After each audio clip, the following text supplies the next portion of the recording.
Pick the Nintendo Shack and pray. Frederick from Fire Emblem Awakening says, yo.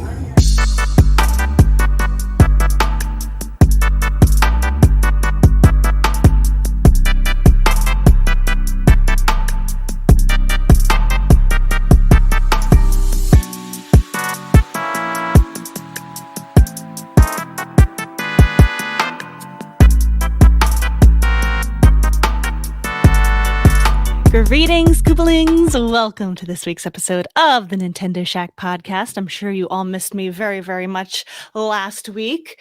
I'm back. I was at MagFest, and I spent a lot of money, which is good. That's how that usually happens. Yeah, conventions. I spent a lot on merch, but I got a lot of really cool stuff, and I missed you guys last week. And now we're back here to talk about Nintendo stuff. Yay! Hi, Donnie. Yay! Hello. How are you today? Okay. Hanging in there. He wasn't here when we started, so I thought like he quit. I'm like, oh, I this know. is really awkward. I thought the Pretty same awkward. thing. We're just gonna stare at his chair. It's the Dogs are going Delvin and nuts. Rebecca show talking to a chair. Yes. And dogs are just going nuts out there. Literally the third chair. That's okay. My cat is causing chaos. I thought he was going to sleep at the beginning, but he's back up and causing mischief. No, I'm glad to be back. I had a lot of fun at MagFest. Oh yeah, how was that? It was good. What is MagFest? It is a convention, music and games convention. Mag, music and games. Mhm. And it's my favorite convention. It was so crowded this year. Like, I feel like it has outgrown the space that it is. It's in Washington, D.C., and it's in the space for it is wonderful. And I think I love the convention because of the space, but like just too many people. I hate being around in like big crowds the whole time. It's a 24-hour convention. So like there's always people around like doing stuff, at any hour of the day. That's pretty cool. Yeah, we had I was on a panel, so that's why I was there, like, because I got a free panelist badge. We did game court where people could submit their hot gaming takes, and one person comes up to defend the take, and one person comes up to argue it. That sounds like right up Donnie's alley. Yeah. Then they come up to the microphone and they argue it, and then the jury decides which take they want to go with. So it was a lot of fun. I got to meet a lot of people, got to see friends, hang out with people. It's just a lot. Like it's a packed weekend. And then Sunday. I went to a conference Yeah, go ahead. many years ago, and I had a lot of fun doing it. And it was even a couple weeks ago. I was like, I should really go to another one. And then I go to look one up, and then I see all the pictures of all the people, and I remember the lines, and I'm like, It's no. crowded. Yeah. Like I always talk myself out of it constantly. Yeah, Stuff like you don't PAX, people. you got to be ready to stand in line for like if you want to play game demos and stuff like that. Merch halls, it's always packed with people. Even just like in the city, like going to get dinner, like 2-hour waits for dinner just because everybody's there for the convention. Yeah, It's just like it's a lot, but Yeah. it's fun if you go with I had that too. Like, sometimes like I was like, that looks fun. Then I realized, I don't like people. So I probably shouldn't go to that. I don't want to be around all those people. Yeah. Smelly, coughing Yeah. and germs on me. Like, nah, I'm good. I A thought lot of recently people that got Owens sick. I didn't See? thankfully I didn't get sick. Yeah. So far. It's been a I'm week. And then on Sunday, the Eagles won. We're going to the Super Bowl, baby. So ready. Oh my gosh. ELGSES Yes. Eagles. I'm leaning into it, Donnie. I'm leaning That into is- it. That is terrible. I love it. Love it. That Love is- it. That's an immediate firing. Like Yeah. you can't be No, there. it's great. It's great. We love it.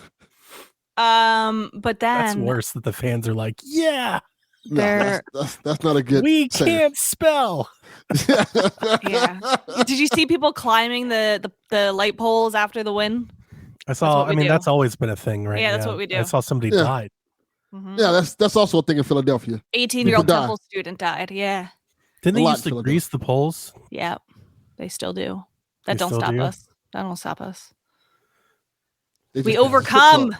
Can't We spell. overcome dying off light obstacles. poles. Yeah. Yeah. They gotta But we're grease the playing. poles. Donnie, we're playing the Chiefs, which I'm so happy the Chiefs won and are going for the three-peat because Taylor Swift is dating Travis Kelce, and I am a Chiefs fan now because of that. But here's my dilemma, Donnie. Listen to me.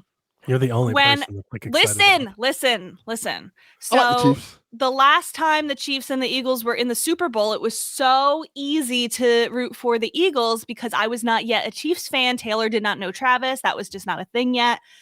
The Eagles lost. The Chiefs won. Last year, they went to the Super Bowl again, and it was easy to root for the Chiefs because I was now a Chiefs fan, rooting for Taylor, want her to be happy. Eagles were not in it, so that's why I was rooting for the Chiefs. They won second time in a row. Now, the Eagles are back in the Super Bowl with the Chiefs. We get it. Win. What do I do? I'm telling for the listeners who might not be into football. I know you guys know, but okay, I'm just like, man, this is a really long way of explaining this. I appreciate it. Go ahead, Rebecca. Thank you. Explain it like Delvin. Go off, Queen.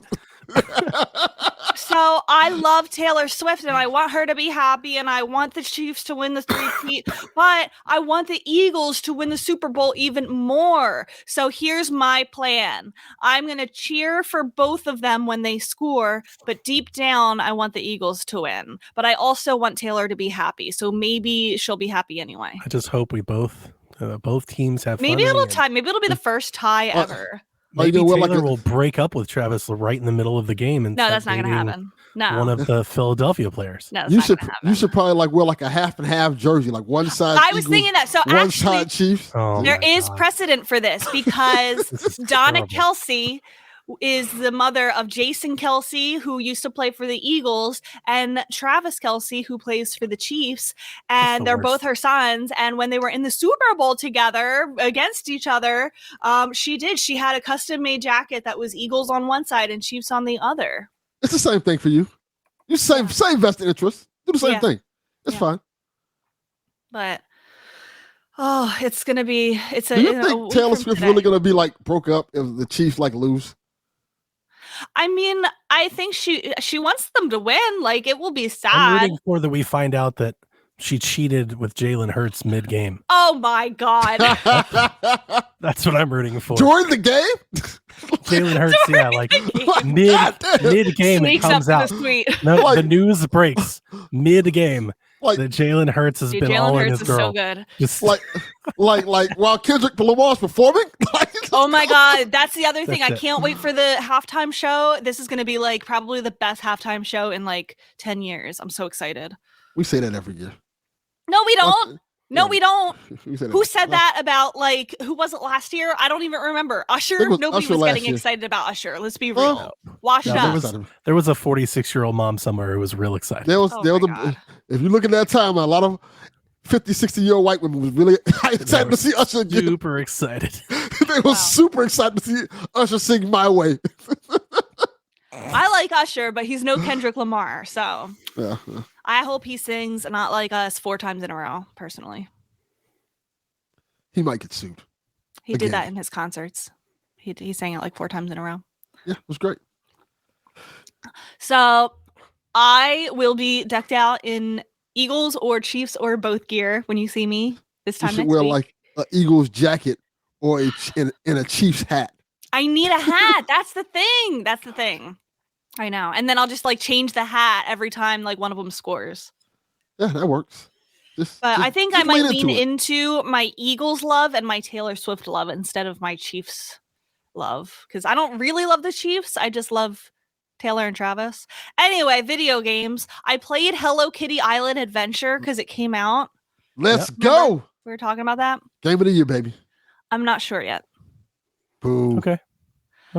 Because I'm a little bit past the tutorial, and the tutorial does a really good job of explaining all the things you can do in the game, but it's very fetch questy, and I'm not sure if that's going to be the case for the entire game.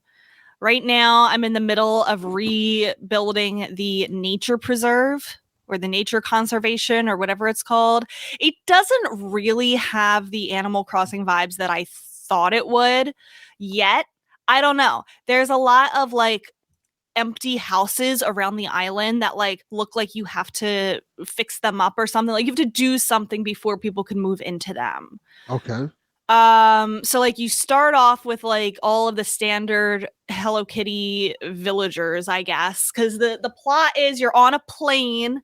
By the way, there's so many references that like would go way over kids' heads. Like you're on a plane and one of the characters, there's like all this cake that's like flying all over the place. And one of the characters is like, that's it. I've had it with these cakes on a plane. Like it's totally referencing, who was that? Samuel L. Jackson. And then what do they do? And then they jump off the plane. Just bounce out of the plane. Yeah, they're like, this plane is going down, which, by the way, is not very good timing. So they jump off the plane with their parachutes, and then it kind of feels like Fortnite. It's like, where we landing, boys? You got to like go through all these rings and stuff. And then everyone gets separated. And so you're kind of like in the main plaza with some of them, and they're like, we got to build our lives here, we're gonna open up stores. And so like you got to go help them like get materials to like build their stores and stuff. And like it teaches you how to craft, and it teaches you like, you know, there's like a couple tiny, I wouldn't even call them dungeons, but like there's like these caves that you go in and you solve a very easy puzzle to get things. And it is a little fetch questy, but the customization is very cute. As you build friendship with the characters, you like unlock different furnitures and different palettes, like colors for your character, and like you can be lots of different animals. Did you get the deluxe edition? No, it was $60. I got the $40 version. The deluxe edition comes with a bunch of cosmetics, like yeah. seasons of worth. Yeah, and I probably should have done that, but like I'm not worried because all that stuff you can get in gameplay anyway. I did pick a cat. You can be a cat, a bird, a dog, a bunny, a sheep, and a horse. And there's like different types of those. Like if you pick cat, there's like 6 different like versions of cats that you can be, and like 6 different colors, and then like you can customize beyond that. So it is very cute. It is like kind of very funny writing. I need to play a little bit more to know if I'm going to enjoy it. I've seen some people, like I've gone on a couple like Twitch streams of people who have played more than me, and it does look like they have, you know, they have like a whole customized house already. So I think I need to just give it a little bit more time. So I will let you know next week if I am going to keep going with it or if I'm dropping it. Okay. Did you know Hello Kitty's not a cat? She's a girl who wants to be a cat. Yes. So goddamn weird. The characters are very cute. I do like it. You know, and there's no money. It is just crafting and like, you know, I thought that it was like time-based, like Animal Crossing, that like it would be like synced up to real time, like day during the daytime, night during the nighttime, but it's not like that. However, it does go based off of your clock in terms of like gifting things to the villagers. Like you can gift them things up to 3 times a day, and like things reset the next day that you can like, you know, redo them. So it is just a little bit different than what I was expecting. So no Tom Nook, no guy out there asking you for bells and nothing like that. No, but my melody kind of plays like the role of like the Meier kind of. Yeah, the UI is a little overwhelming, I think. Like there's just so many options and things to do. Like I definitely would have been lost without the tutorial. And yeah. There's like a lot of like, it's a lot of reading and like actually a lot of complicated language, I think, for like kids. And I said that to Josh. I was like, man, like kids aren't going to know like what a sanctum is or what like a neural network is, because those are words that they use. And he was like, well, the target audience isn't kids. It's probably 30-year-old women like you. And I said, oh, yeah. Wow. Did you see the response? She was like, yeah. I was gonna say, did you say fuck you, Josh, after you said that? Because that's a response. She just switching music and right. I mean, he's right. It's probably 20 and 30-year-old women who are playing it. I was gonna buy it for my wife, And then the day that it was released, I noticed that there's a physical coming. So I decided to wait. Mm-hmm. Oh yeah, that's good. Oh, also the Switch, if you are very like hung up on like performance, you probably don't get it on the Switch because first of all, the load time is really There it is. long. And there is frame rate dropping that even I noticed. For Hello Kitty, goddamn! This game must run at 8 frames a second for like, how powerful is this game? Where it's like, Yeah. It's a phone game made for phones. Yeah. So I'm going to keep going with it. Like that stuff doesn't bother me. Like I'm going to see if I like it. I think once I get a little bit further, if it doesn't stay fetch questy, I'll probably enjoy it more. It's definitely not like Animal Crossing. okay, is that a good thing or a bad thing? It's definitely not a good thing. I want another Animal Crossing game so badly. I'm still Did you playing see the Pocket one- Camp. Did you see the one that's coming to PlayStation 5? No. There's an Animal Crossing clone coming to PlayStation 5 next year. What's it called? Oh, It's called like Fruitopia or Floatopia, I think maybe. Floatopia. That sounds look about up right. PS5 Floatopia. Animal Crossing game. I did see just yesterday that somebody made There was that a one I mod played on- for. Oh yeah. I'm sorry. Go ahead. Oh no, just real quick. Somebody made a mod for Animal Crossing City Folk that you can play online, and it's like Wow. it's made City Folk like a little bit more of a modern Animal Crossing game. So I'm gonna see if I can get that on Steam Deck. I would love to. I don't know. Can the Steam Deck play like Wii games? Do you think? Yeah. Then I will probably try to get it on Steam Deck. And get my Animal Crossing fill. We'll see. I know. I don't answers the stick question with right I don't there. stick with games very easily. Next time. But I on am getting Nintendo back Chat. into gaming. I haven't gamed in like weeks, and now I'm gaming again. So I don't know. What have you guys been playing? I'm actually playing some games. Tell me. Some during the Royal Rumble. I'm looking up Floatopia while you tell me, by the way. What was that So- one that I played with the witches? I played on Steam. That was really good. And it was I don't know, exactly but like these Animal these Crossing. Floatopia characters are ugly and atrocious looking. I'm Oh. kind of scared. She's not playing it then. No, I'm not playing this. Just play Hang Cult of on, Lamb. I'm gonna find that other one. I do like Cult of the Lamb. Oh, What Like happened? Moonstone or something like that. The hell was that What's game loud? called? I don't know. Oh, Moonstone Island. I like Moonstone Island. That's It a good was one. So good. Yeah, I like that game. There you go. Moonstone Island. That Not game's playing just any of very these games. overwhelming. There's so much to do. Absolutely not. I'm not doing any of these games. I don't have time for that. Yeah, that's a time sink. I mean, never mind. I barely have time to play actual video games, no less. Anything else? It's an escape life game, and in times like these, they are particularly good. Well, maybe I do need to play one of these games. Maybe I need to get to Maybe The Sims. Dude, it is bleak in the real world right now. Maybe you do. I'm Yeah. telling you, like there's an escapism there that these games give you that Yeah. are quite valuable sometimes. And the funny thing about it is, I was thinking about playing Civ 6 as Mhm. escapism because I can kind of That's play a whole country. Like, that's not it. yeah, let me fix all this bullshit. That's Close to the real life. Elon sim. You're just trying Yeah. to be like that. Like, let me just Yeah. go take over my own country.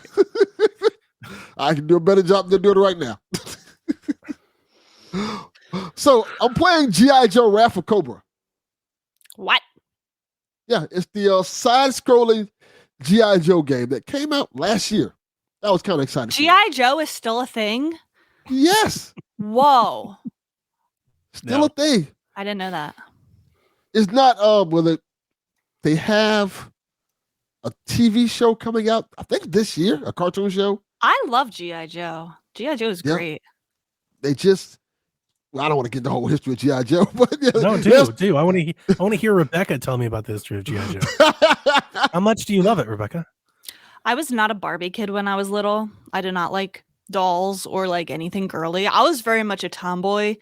So I did play with like a lot of boy toys. Whenever like we went to like places like McDonald's, I would always get like the boy toy because it was usually things like Pokemon or G.I. Joe or Legos or Matchbox, cars and things like that. It was usually Um, cooler. What? It was usually cooler. It was so much cooler. I was very anti-girly when I was a kid. So like, I played with like things like Inspector Gadget and G.I. Joe. Like, even like when I was growing up, the girls I knew, they're like, we don't want that girl toy. It's like here's a dress. What the fuck is this? Like, give me the Mario toy. I don't want this bullshit. Mm-hmm. Here's a game. Like, they were giving boys like games and stuff like that. They were giving a girl like, here's a dress. Here's some makeup that doesn't work. Here's a tea set. Here's a vacuum. Yeah. Get this. Like, we had an easy bake oven. Easy bake oven. Ready. So get in the kitchen, girls. Get used to it. Here's your baby. I did not. Here's your vacuum. Here's how to make cakes. I had, who remembers early 2000s kids, the creepy crawlers bug maker. I remember that. I had. I always wanted crawlers. Yes. I remember that. Yeah. We did this on PSVG a year ago where Delvin and Dev told us all about the toys they had, and I just talked about the commercials that I remember because I never had any of them. Yes, because he was and poor. our listeners thought that was really funny that I could remember the commercials to all of the toys I never had. Yeah. I do remember commercials for things I wanted and never got. But yeah. Sorry, go ahead. So I was playing this G.I. Joe game, and I played it before, but for some reason, I played the first level before, like a while back. For some reason, it didn't save my progress. So when I got back into it, I started playing as Snake Eyes, kicking ass, having a lot of fun. I'll get to the final boss in the first stage, beat it, then the game immediately crashes, and I lose all my progress. And I'm like, well, fuck this, I'm not playing this anymore.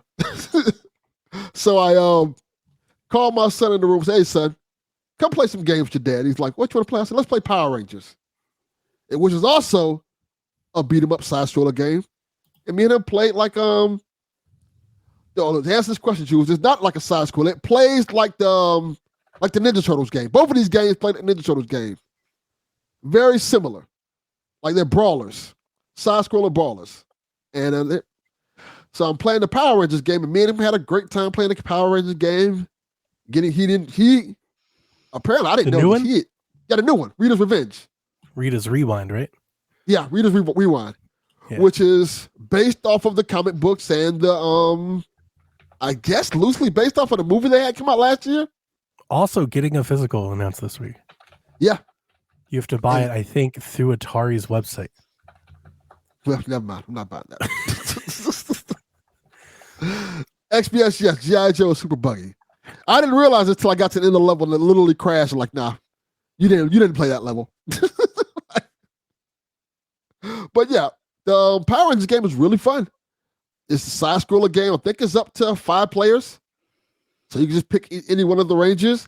And as me and my son were playing, he was like, I picked the Red Ranger because I can't get the Green Ranger yet because based off the game, he's not a Power Ranger yet. Yeah. And my son picked the Black Ranger. Yeah. And then the conversation came up. He's playing it. We're playing it. He's like, Dad, did they give the Black Ranger the black suit because he's black? And I said, I'll put it this way, son. Don't ask about the Yellow Ranger. Yeah, that's exactly what I said. I said, I'll put it this way, son. The Yellow Ranger is Asian. 1000%. Yes. And then there's a comic. And the pink one's a girl. Yeah. 1000%. And I stopped the game and showed my son this, I think it's called College Humor skit they did about Power Rangers, where Zordon is giving the Power Rangers their suit, and he's like, it's great. I highly recommend watching. And there's stereotypes. Yeah, it's really good. It's really good. We're like, well, I guess I'm the Black Ranger too because I'm also black. Yes, you're the other Black Ranger. I was gonna say there's something to be said about the conditioning that he just knew to choose that one. Yes, he chose the Black Ranger. He just picked the Black Ranger, and then I was like making references to the show, like, you're doing hip hop keto, right? He's like, what? He's like, yeah. Wow. That's what they call what the black guys' moves were. Hip hop keto. I loved the Power Rangers when I was little. Yeah, it was great. It was a great time. One of my favorite TikToks is a TikTok that said, "Kids today will never understand Tommy giving the Power Rangers the business for 5 straight episodes." That was so hard. I was explaining that to him too. It was awesome. He was like, Tommy hit them so hard he knocked them out of the What a great show. And the cool thing about the game is you do like a couple of side scrolling missions. Then you fight like the first day you fight it's like Goldar. Streets of Rage, right? Yeah. You fight Goldar by hand in hand-to-hand combat. After you fight him by hand-to-hand combat, Rita does a thing, make my Goldar grow, and she throws the little thing and Goldar grows up. Why was it Toad? That's not Rita at all. That's close enough. You're looking for more Roseanne, not Toad. Nah. Oh my God. That is correct. Bryan Cranston did voice some of the early Power Ranger monsters. And it's fun. Like then you have to go with the Zords and travel to Goldar, and then you form the big Megazord, and then it becomes like Punch Out, where you have to sit there and you have to punch Goldar until you can get the Megazord and then cut him in half.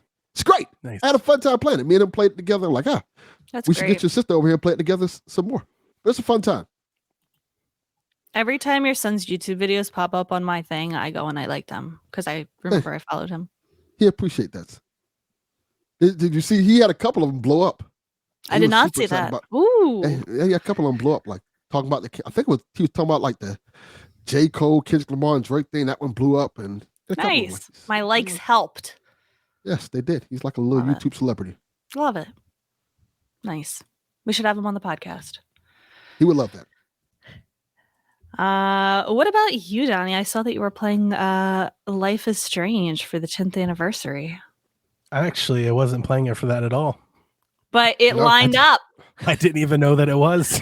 Donnie doesn't care about that at all. It dawned on me. It didn't dawn on me until I finished it and I looked it up. I was like, oh shit.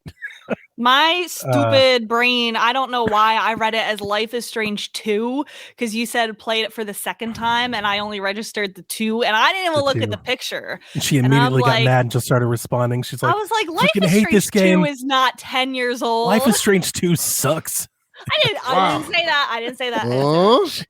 Say that. She thought it though. Did not say that. She thought it. No, I didn't. Well, but yeah, that game is 10 years old. I've had COVID for the past week. Yeah. And have been basically out of work. I was basically in bed like Sunday night through like Wednesday night. Thursday started to feel better. Feeling mostly better now. I'm not sure if you guys can tell, but like it's still like breathing heavy. Like if I like walk up the stairs and anything, like but since Wednesday, Thursday, I've been, laying around playing games. So yeah, I wanted to play Life is Strange. Because like I said, I didn't have a whole lot to play, and the reason that I wanted to play Life is Strange is because Double Exposure just released on Switch in physical, which just came in the mail. Nice. So I have it here in my hand, and I started playing it last night. How is it on Switch? So I'm actually kind of shocked at how like responsive the game is. Like I've only played the first chapter. But okay. So the Life is Strange Remastered, which I just played and finished, Life is Strange 1, is like I said last week. I'm not sure if you listened to Rebecca. It's kind of a mess. The lighting is all kind of fucked. Like it's, it plays like a rough game. And I literally always tell people to get the original, not the remaster. And when it was, I'll never forget when it was announced, when Life is Strange was announced for Switch. Like I kind of grit my teeth. I was like, oh, and Rebecca got mad at me. She was like, you've always wanted these games on Switch. And I'm like, yeah, but the Switch had just gone through like a run of like really bad ports. Yeah. And you just think of like what that looks like in Life is Strange. And I'm like, oh, I don't know if I want that. And having played and finished Life is Strange, like it's totally fine. Like it's playable. But if you were like somebody that was like really nitpicky, there's a lot to point out that's not great about it. Yeah. I think the characters look uglier in it. Like they don't look like themselves. I played it, I finished it, and to be honest with you, I had a really, really great time. Good. Mostly because I feel like the 10 years that I've spent with this franchise, I've become like more and more cynical of it over time. Like with every release that's come out, like I felt like I've had more gripes with it than enjoyment. And having never replayed the original Life is Strange, I kind of forgot why I loved this game so much in the first place. It was really nice. It was almost like a coming home, like a homecoming of sorts for me. I was like, oh, that's right. This game is excellent, though. Like, these characters are great. It's so much fun. A lot of things, I don't just say I definitely didn't forget, but just didn't remember as much from the original game. The original game is much darker than I always think about when I think about it. I always think of just Max and Chloe and their relationship, but like it goes in such super dark places. The With writing Nathan, and the dialogue Victoria is hysterically odds. It's so terribly shaka cool and bullshit like that. It's so lame. Oh, it's hella. Everything is hella. Hella. But really, I just forgot how much you love Max and Chloe and that journey. So it was a really great place to like pick up playing Double Exposure from, because I almost walk into Double Exposure like really excited. I'm like, hey, Max. Yeah. Like, it's been a minute, you know, like that is interesting to play them back to back, because I feel like most people probably don't. Yeah, so maybe, that might be something. So I was expecting to go from Life is Strange 1 into a very similar experience for Double Exposure. Double Exposure is a terrific Switch port. The picture is definitely soft. The resolution is fuzzy. Like, you're going to get what you expect to get out of a Switch game. But something Dev and I have talked about for years, there are 30, like, there's like good 30 and bad 30 frame games, like FPS. This game feels super responsive. Like, just controlling the camera, moving the character. Like, the moment you take control of it, you're like, oh wow, it's way faster. It's like super smooth. After the mess of the first port, I did not even consider Double Exposure on Switch. I wonder. So I bought. They were all on sale over the holiday, and I bought Remastered, and I bought Life is Strange 2 and Before the Storm.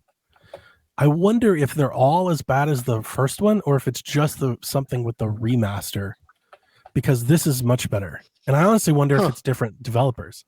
Like, maybe they farmed the remaster port out to somebody, and maybe it's just a bad port. I don't know.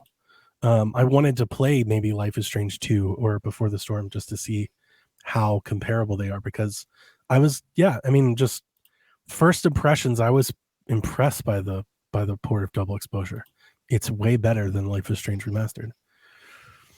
And so far, I'm enjoying the game. Like I said, I played the first chapter, and I'm here to see, where the next chapter of the story goes. That's great. So glad that you're liking it. I played Yakuza, which I picked up on sale, and then Nexomon, which I won in a free raffle. Have you guys ever played Nexomon? No, but I followed it a little bit when it came out. Nexomon's a Pokemon clone that's way better than it has like any right of being. Like, it definitely has like that Unity like game look. And I remember when I first saw it, I was like, oh, this looks dumb. I won this in a collection. I was bidding on a raffle. Rebecca, have you checked out Whatnot? Never heard of it. Excuse me. Whatnot's pretty cool. I was telling Delvin about this. Whatnot is an app where it's like, think of like Twitch. You can like watch people stream, except instead of streaming video games, they're like selling you video games. So it's like an eBay auction, but like it's Twitch. I'm looking it up right now. So people have like you can follow people that like run retro video game stores and stuff, and they'll just have sales where you like just click into their app and they're like, we're selling these 100 games today, and they put a game on the screen and you just bid for it. And while you're bidding, you can like chat and talk to other people that are bidding and stuff like that. Sounds like QVC. Kinda. It's not that. And then but usually to like keep people's attention, like the stream stuff, like little gimmicks, just like Twitch streams do, right? Where like if you stay and watch, like every 10 minutes or so, they give a game away, or you can run like a raffle or get like a free bid or whatever. And I won Nexomon while I was bidding for a 64 game. I just won a copy of Nexomon, and they sent it to me in the mail. Is it called Nexomon Extinction? That's the sequel. See, that's what I'm trying to figure out. 2 of them, yeah. There's a collection. I think that's what I won. I won the collections, both of them. Okay. So I started playing the first one. I was like, okay, let's throw this in and take it for a run. Here's the funny part about this story. So I'm struggling for air here. Take your time. I was gonna play Call of Duty because I started it, stopped, never finished it, and it's just been sitting there forever. And I went to go play Call of Duty, and it had like a 30 gig update. Oh, And I hit start, and I was like, well, I'm not gonna sit here and like not do anything while this. So I was like, let's try this Nexomon while I wait for this update to finish. And then I just played Nexomon for like 3.5 hours and didn't even play Call of Duty. Yeah. It's pretty stylish for a Pokemon clone. Like it's got really good like menus or like I love the way the attacks and your Pokemon are laid out and everything. And it is Pokemon and it looks good and it performs well. And it's like I'm playing it. And I'm like, man, why can't Pokemon just make this game? Like, why people can't were we really just into this make for a really little good while. Pokemon Like game? this was one that got really popular. Oh wow, I'm not surprised because like it just feels like when you play like Brilliant Diamond or you play Scarlet Violet and you just play this, you're like, wow, like they really just kind of show you like, or it could just be that like the animations are just really nice, like all the attack animations are just like, you know, they're just good. It's like it's just a good quality Pokemon game. I found a cat that looks like Annabelle. And I immediately was like, you're now the starter. And I just started going through the caves and stuff. I've already beaten 2 gym leaders. Like I kind of it's scratching that Pokemon itch. I'm like, oh yeah, I remember when Pokemon was like good. Like, it is this, but good. So I've had fun doing that, but I did put that on the side now to play double exposure. And I think that's what I'll be doing this weekend. Looks cool. Looks really cool. I think you'd like it. Honestly, and it's got to be a cheap game if they're giving it away. So I just got it. I just got the second. I think it is pretty cheap. It's $6 on Humble Bundle. I would have, and that was what I was going to say. It's on Steam and I think consoles because I was going to get it for Jack because Jack he's not doing like Switch anymore. Like he's moved on. This is a great thing if you're like a Pokemon player like on Xbox or something and you want that Pokemon game. Nexomon, that's it. You can just throw that on your other console. Get a Steam Deck. So I don't know. He's just moved on. He's just not about the Nintendo life anymore. Sad. Maybe he'll be back for Switch too. Maybe. You never know. I think whenever Nintendo gets another game that's like in the zeitgeist, I think he'll definitely want to check it out. But like he didn't finish Tears of the Kingdom. I think that was the last one that he may have tried playing. Wow. He's just he doesn't do platformers. He doesn't really care about Mario anymore. He's just he's a teenager. He's grown up. It's all about Halo and Red Dead Redemption 2. Edgy stuff. Cyberpunk. Right now he wants to play it's either Dark Souls or what's the Bloodborne? No, what's the monkey game that everybody's playing? Wulong or Wukong, whatever that is. He's doing that stuff now. Wu-Tang Clan. Wu-Tang Nothing to fuck with. For the children. Yeah. Yes. So he doesn't care about I think Switch 2 would be a very sad existence for me because it's going to be like I'm buying it just for me and nobody else cares to play. Like my daughter will be gone, my son won't care. They'll get back into it. They're in that age. That stage. I think so. Yeah. The rebellious age, he'll come back. Yeah. It's just you don't want whatever your dad is, whatever your parents did. Yeah. The stuff's lame. Yeah. Yeah. Anything else you want to shout out? Which Yakuza you're playing? The one on Switch, Kiwami. Okay. They're remaking the first one then. Looks good. Looks really good. I was kind of surprised at how good it looks. It's on sale for like $12. Great deal. I've never been into the Yakuza games. I've tried them when they've come to Game Pass. And, I think it's hit and miss. I don't exactly know like which ones or which genres of the game. This one so far is more of like a beat 'em up. It's like a fetch questy beat 'em up, and I'm that's all of the mainline ones. 1 through 6. I don't know which ones are the main lines versus the other ones. Because there's one of them like a turn-based game. That is a tactics game. That is the newer ones. I can't remember the name of it right now. But regular Yakuza and the Kiwami games are just remakes of the original games. Your son, I had a smart ass response to your son on Blue Sky. That's fine. He probably deserves it. I took a picture of my Switch playing Yakuza, and I posted it. And his response was, "That game's on Switch?" That sounds like something my son would say. But yeah, it was on sale, so I picked it up, and it was fun, and it looks good. It looks really good. Yeah. So it's like playing like a really like upscaled PS2 game. Yes, which is great. Essentially, when the Yakuza games first came out, they were essentially just kind of like Japan's answer to GTA, because it's the same kind of format in terms of like you're walking around the city streets. You can go in there, buy stuff. You can go to clubs. You can go to karaoke bars and things like that. You can pretty much do what you want to do. But every 5 blocks you walk, some Yakuza members are going to say, "Hey, give me your money," and just start randomly fighting you. The thing I like about Yakuza is like they're always like really weird. Yeah, it's a very weird, derpy type series.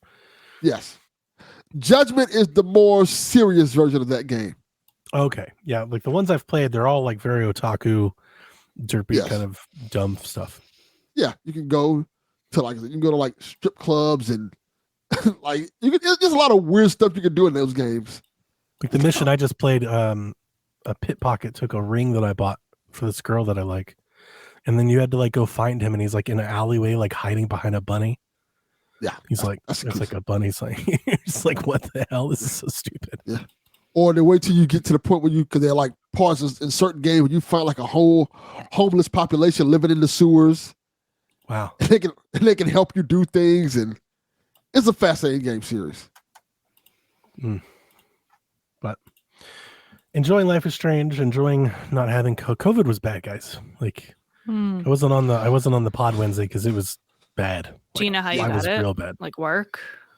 Oh, I'm positive I got it from my wife. My daughter had her damn play a week and a half ago, and it was during that cold snap that we had. It was like 17 degrees outside, and it was so funny because I was waiting outside in the cold, because outside of the gym, like when the play is over, everybody in the gym or in the auditorium, they release into like this little, I don't know, like welcome area, before you go outside.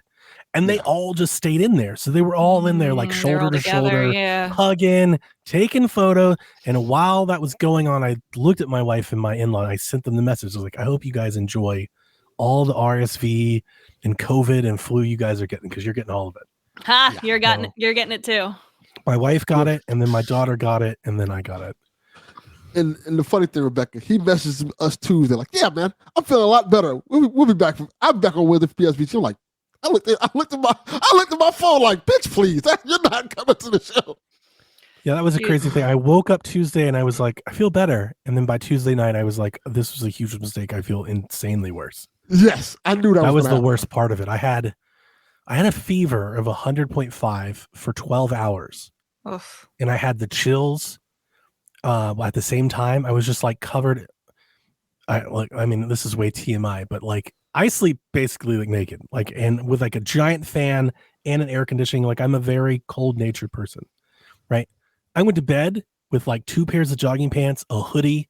Like my wife was. You were like, probably still shivering. I was freezing. I was like under every blanket we had. I took while you're sweating and shivering. I took 5 baths that night. I know what that's like. Yeah. I was just like miserable. I was like, oh my God, this is the worst. So glad to be out of it on the other side, but still not like, I got the shot, John. Thank you. Booster. Hey, might want to start wearing masks again. It's nasty stuff out there. Yeah. Oh my gosh. Everyone at my school was sick the past week. My principal was out 2 days with some kind of stomach bug. We had the lunch server coughing. I like told her, I was like, do you want to put on, like, I can go get you a mask. She's like, no, I can't breathe with those on. I'm like, well, a lot of kids are getting sick and you're not helping. Take your ass home. Yeah. I think that if you are serving food, that's a no-no. You need to wear a mask even if you're not sick. Just my opinion. Yes. But I don't know. Somehow I've avoided it so far. I'm like hoping I stay healthy. I mean, if I went to tell us what we're not MagFest doing and that. I went a whole week of school and didn't get sick, like I'm hoping that's. And I feel like mentally I feel better, and then I go to walk up the stairs and I'm like, Yep. So like I'm still not out of the woods yet. Like I'm still not there yet. Yeah. So, all right. Happy February. We've got a bunch of new games that either just released or are coming soon. The most being Citizen Sleeper 2, a dice-based, turn-based strategy game, which is getting 9s and 10s across the board as a Metacritic, certainly at 87. Garrett Bland game. Garrett Bland game. Butter's Hello Kitty Island Adventure is out, and it's got a 79 on Metacritic as it releases on all platforms. It's probably about, what I've played so far. Maybe that sounds accurate. That's a good score. Yeah. 39. Yeah, nothing wrong with it. We're less than a week out from Sid Meier's Civ 7. Civ used to be like a moment when a Civ game would launch. Oh, yeah. And it seems like that's definitely like maybe lessened a bit. A little bit, I think. Yeah, you think? I think there's a cult following for it still. Oh, it's a huge game. Don't get me wrong.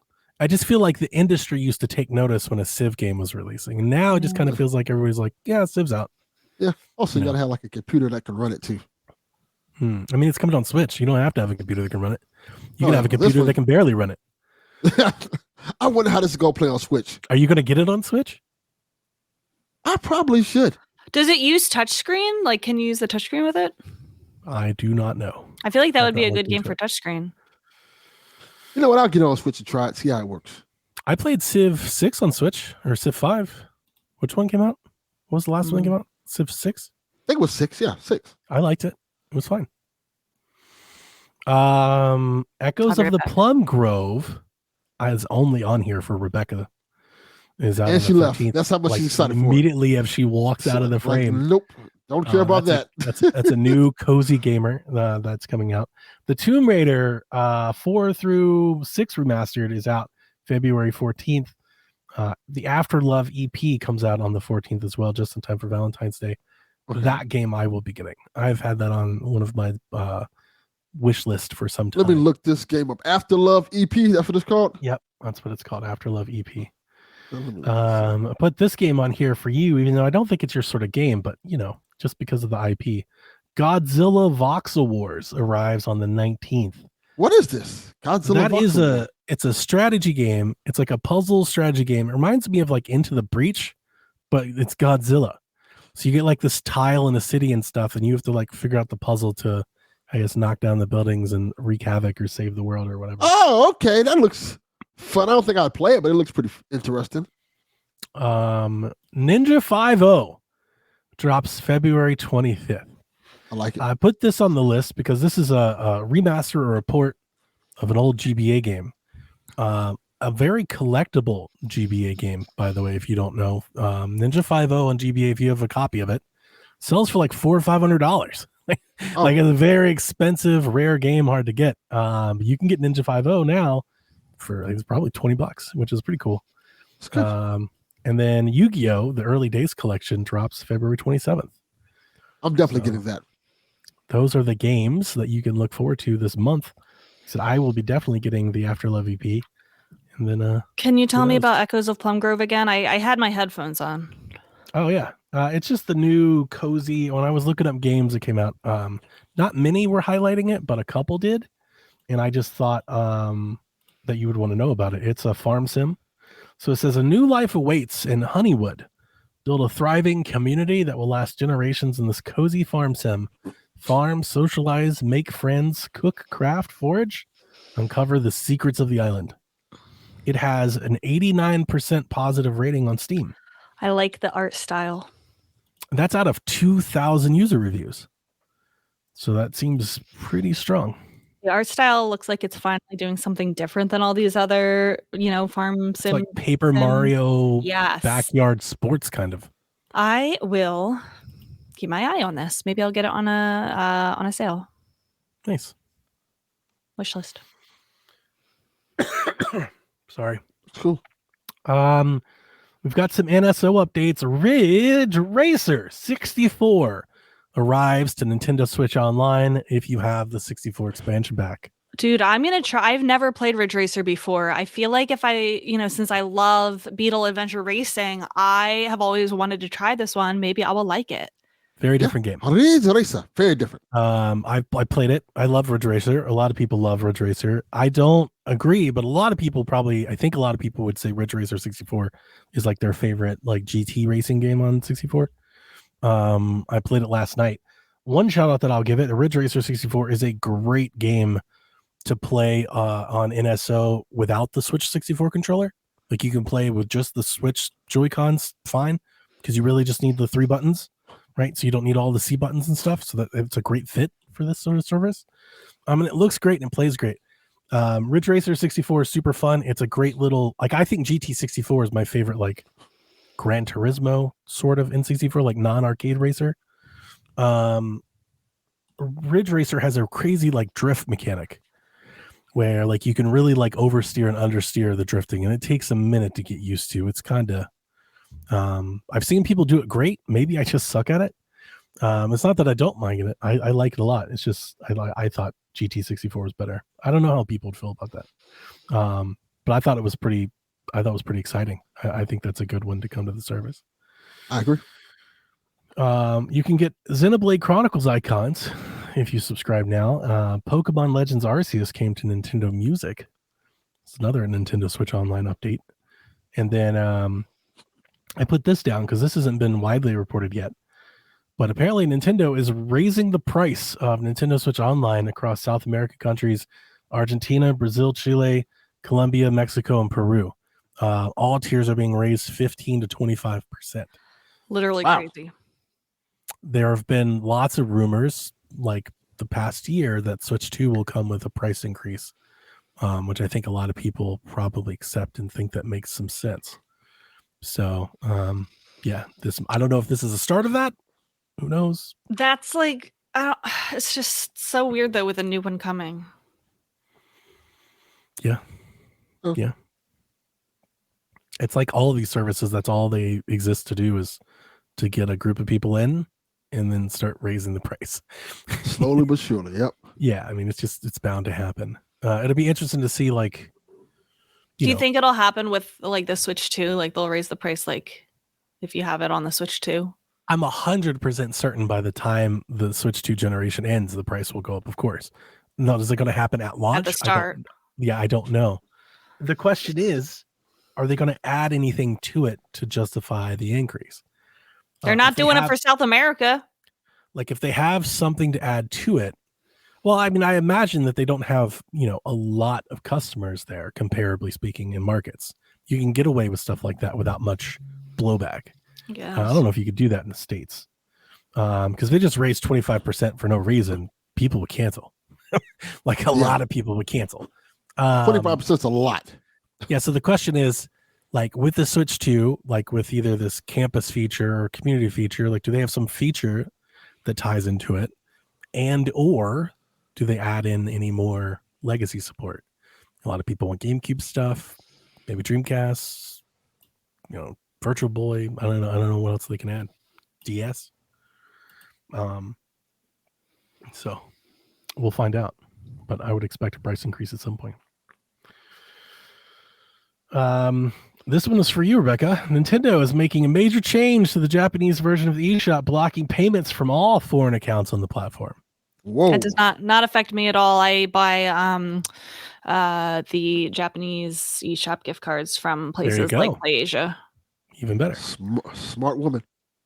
RollerCoaster Tycoon Classic added touch controls on the Switch, which I think everybody was like bitching about when it came, like, why doesn't it have touch controls? So it's nice that they finally did that. There are not enough games that use the touch screen on the Nintendo Switch, and I'm worried that the Switch 2 will not have a touch screen. It's so funny you say that, because I think that's why they put a mouse in the Joy-Con. I kid you not. I bet you they were like, why isn't anybody else using the touch screen? Like, we have the touch screen, nobody's using it. So they're like, let's just fuck it. We'll just make the mouse. We'll make the Joy-Con a mouse. There's so many games that I think really could use it. Like, first of all, Hello Kitty should use it because it's a mobile game. Let me touch the screen, especially for just like menuing and stuff. I was really pissed off that Advance Wars didn't have a touch screen because that game is perfect to sit there in handheld mode and just be like, boop, boop, boop, boop, boop. So Jules says, how do you use the touchscreen in dock mode? That's the mouse. Yes. When I saw the mouse, when this like rumor happened and then we saw the mouse, I talked about this with Sean on Sweet Hangs. We covered this. Yeah, the whole point of the mouse in my mind, like we're going to have like little mouse games and stuff like that. But the first thing I thought of was like the Wii. It's the touchscreen support. It's the pointer, right? It's your cursor. It's let you touch the screen. So I don't know if that means the Switch 2 won't have a touchscreen, but I do think it means that if developers aren't going to use the touchscreen, Nintendo's going to find a way around it, and it seems like the mouse is their way around it. So we'll find out.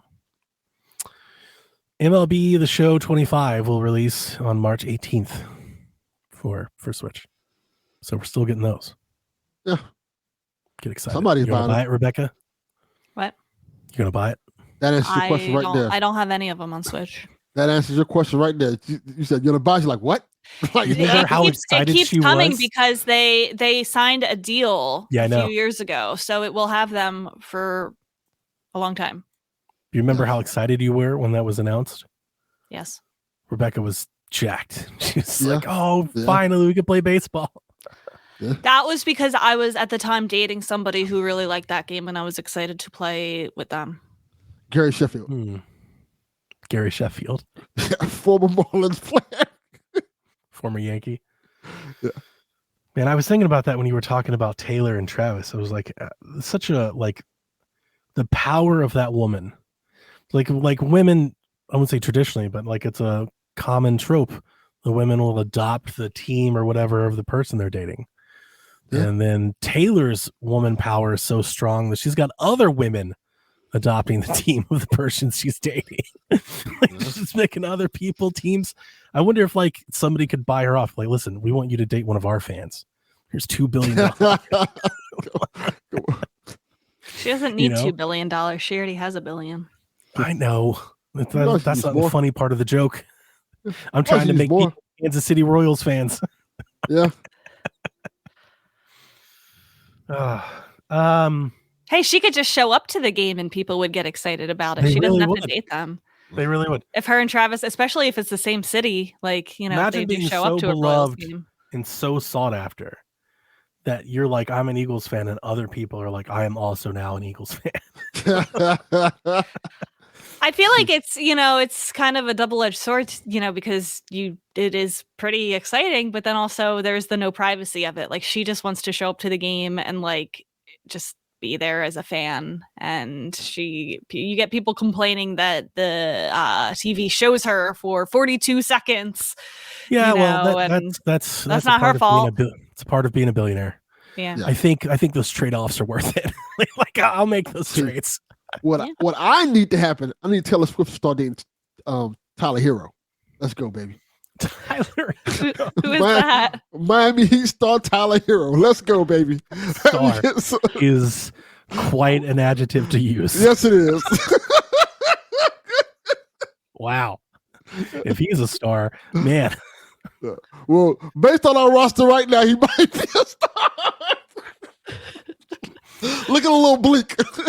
Uh-oh. All right, fun stuff. Obviously, after the week that just happened, there are a lot of leaks. There's a lot of Xbox rumors out there, and a lot of them are incorporating the Switch. So we'll start with Ecstasis. This is a leaker who previously claimed that Forza Horizon 5 was coming to PlayStation 5, which this week it was announced that it is. So they have now come out and said, I didn't hear that. I was going to ask you. I wasn't sure. Yeah. Did you not see that big news, Rebecca? I have been offline this whole week, so I haven't So seen Xbox anything. had a direct last week where they showed off like Doom and a bunch of games, and it was a great show. And then the next day, Phil went on podcast, or the same day, and he was like, the whole Xbox thing right now has been multi-platform. They're like Indiana Jones is going to PlayStation stuff.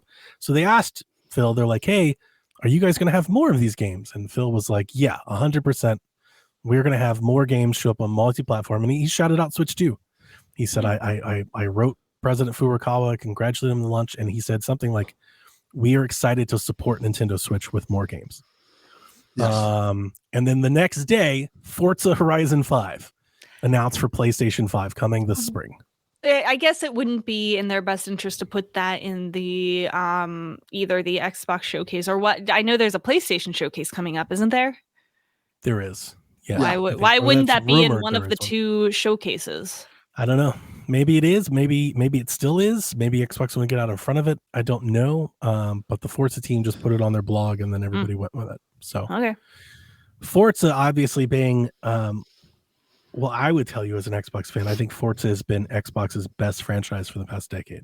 Correct. Like if we were just to rate them on quality, it is their best game. And then more so, it's a core game. They made Forza to be a GT rival on Xbox, and it's like everybody says it for years. Halo, Gears, and Forza. So this is like a giant signal that like Xbox is multi-platform. They're third party. And I really wonder, like, where do we draw the line between multi-platform and third party? Because Xbox seems real hesitant to call themselves third party. They are. But they're third party, right? Like this is just third party publisher now. They're third party publisher, and they just happen to have hardware if that's where you want to play those things, I guess. But they are essentially backing out of what we think of as the console competition, at least the console war for market share. They're no longer a player, right? Yeah. So, yeah. So anyway, back to the leaker. Xtasis, he said Forza Horizon 5 was coming to PlayStation 5 like 6-8 months, maybe a year ago. And everybody's like, no, it's not. And then it was announced. So he said that the acclaimed open world game will also be headed to Nintendo Switch 2. So we may be having Forza Horizon on Nintendo Switch 2, which sounds like a dream. Because I think that's great for Switch 2. Yeah, Horizon is an incredible racing series. It's one of the best car games in the world. So that'd be super fun. It's also like a really scalable game. It plays really well, like on portable PCs and stuff. So it'd be super fun. And then this has led to like a floodgate opening of lots of rumors and leaks and people coming out. So like Spanish game website Vandal, they report that Starfield, Fable, and Flight Sim and Killer Instinct are also on the way. Doubt. I don't. That website does have some credence, but all of these make a lot of sense to me. Fable, like the one that isn't out yet? So I'm going to take that a step further. I didn't write it down, but there were other people that took the like other sites that said Fable not only is it on the way, it's day one. It's going multi-platform out of the gate. Okay. It'll be launching on PlayStation and Xbox at the same time. If that happens, I will throw my Nintendo Switch 2 in the Delaware River. I don't think you should make that bet. Yeah, I don't think that's a good bet. I don't think that's a good idea. Because you know what? Rebecca, take that back. Yeah, please do. Because I think that's actually going to happen. And I think it actually makes a lot of sense.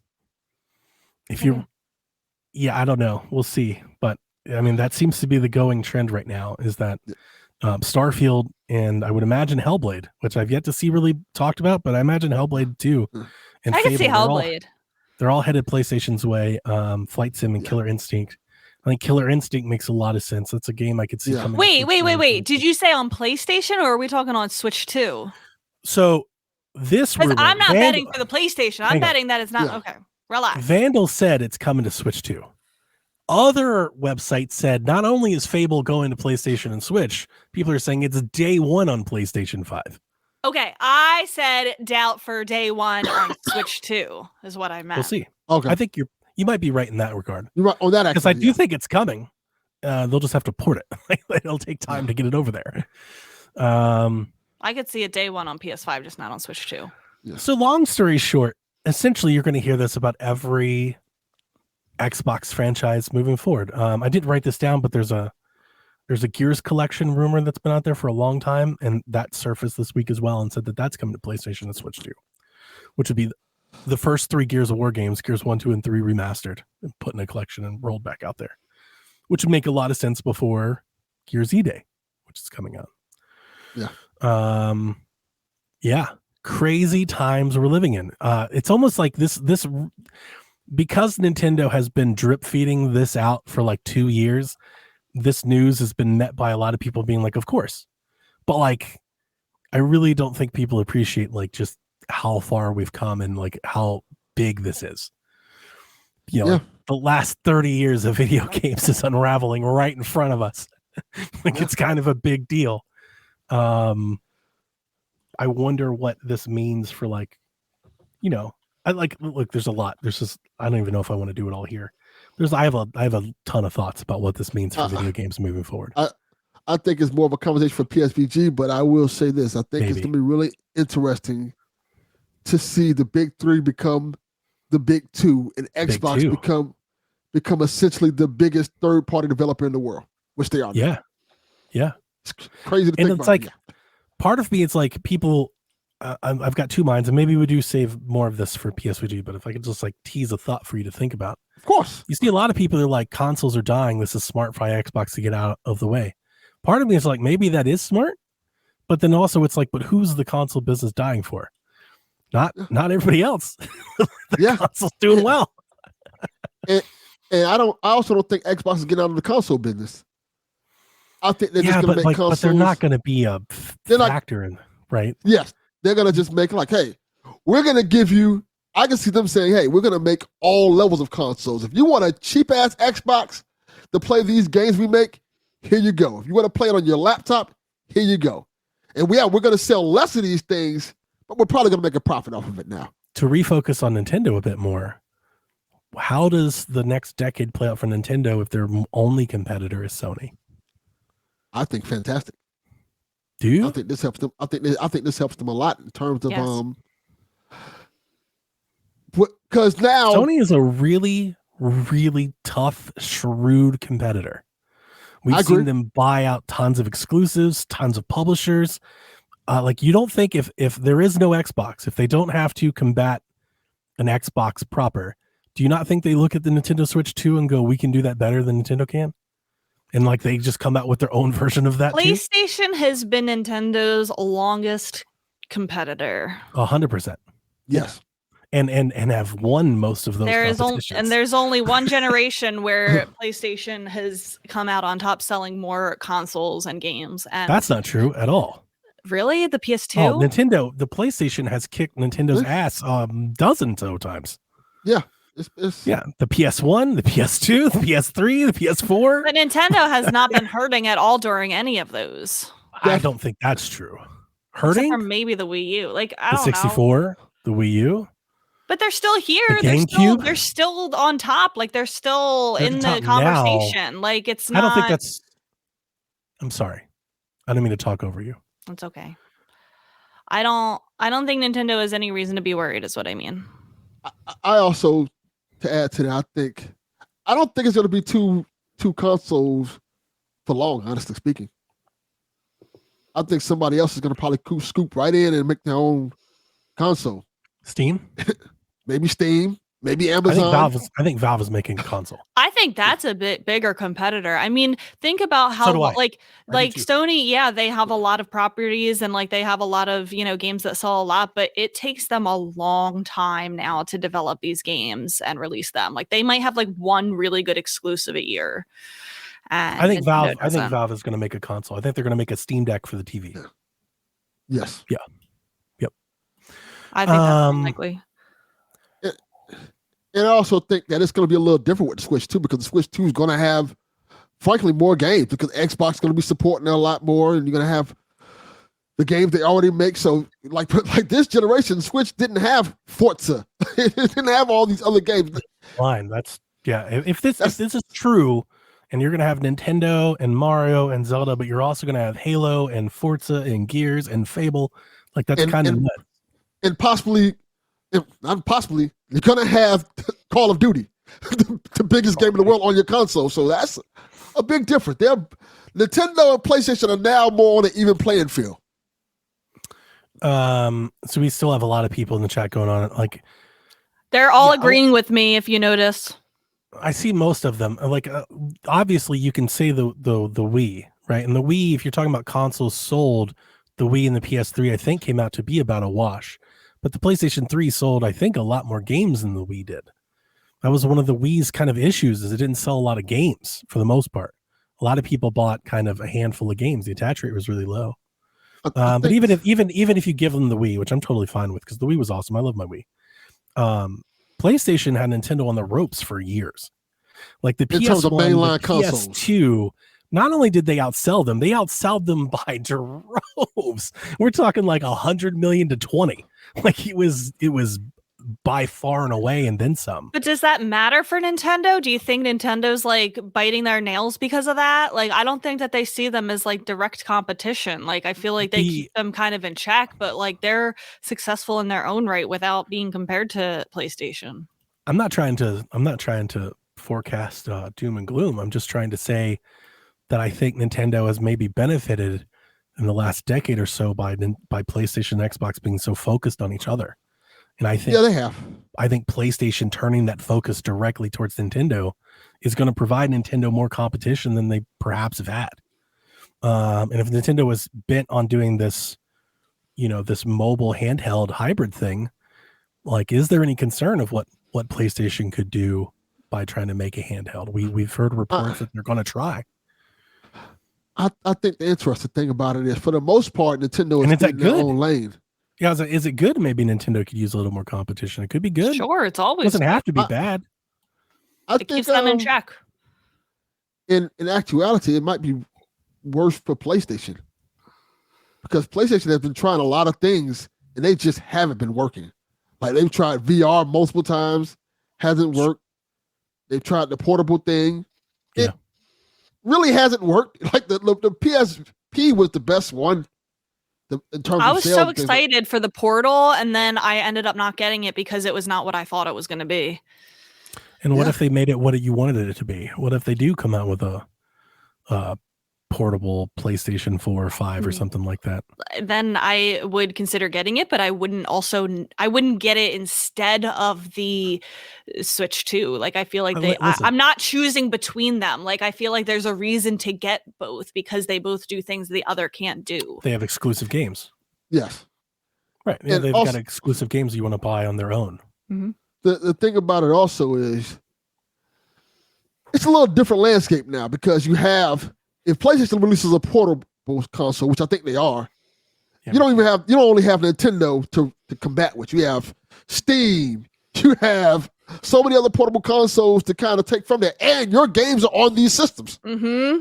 So I think Red Dead Redemption 2 is on sale for like $15 right now on Steam. Like, I can play God of War on Steam. Yeah. So I've made the case on PSVG, and I'll make it again. It may be wrong, but if I was PlayStation, I would look at it differently. I would go, why are we making our own handheld for this space? Why don't we just put our games on Switch? They just put Horizon on Switch. They've put their games on Steam Deck. Like, if they were going to make their own handheld, why would they? It would be weird to me to put your games on deck and make a handheld. Yeah. It's like, now you're competing with yourself in your own games on a different platform. Because then if I already have a Steam Deck, which I do, I'm just going to get it on there instead of buy a whole new portable for it. Why do I need all these portables? I would just put your games out on Switch, like, after they have their run on console. I honestly would rather team with another company that's already making them, like a Legion. Like, oh, this is the PlayStation Legion Go. And all it is just a PlayStation labeled Legion. It's like a branded thing, yeah. But I don't think, all the reports are they're making a handheld. Yeah. So, I don't know. It's just, I think it's something to maybe think about as we forecast out the next, 8 years for Switch 2 and what that looks like. It could look very different in the sense that they could have a real direct competitor. And I agree with you, Rebecca. I'm definitely not going to get rid of my Switch for a PlayStation. But I do think a lot of the Switch's success is that the Switch was everybody's second console. Like, for us, it was our first console, but for a lot of people, maybe I think Delvin included, it was their second console. And if PlayStation had an option, I think there are a lot of people that probably wouldn't have bought a Switch because they didn't need to, But to be fair, I think when PlayStation's console comes out, it's going to be a lot more expensive than the Switches. Oh, for sure. Price would definitely be a big factor for getting a portable, because I already have a PS5. Like, I'm not going to get a portable unless it's like the price is right for it. Yeah. It's not like the Switch where that is the console, With Xbox taking a back seat and putting their games everywhere, like, I just wonder if they're sitting in a boardroom at some point, that that Eye of Sauron from PlayStation is going to turn to that market. And their only competitor, even if you call it that, I'm going to put this in air quotes for you listeners, console space, is Nintendo. And I wonder what that means.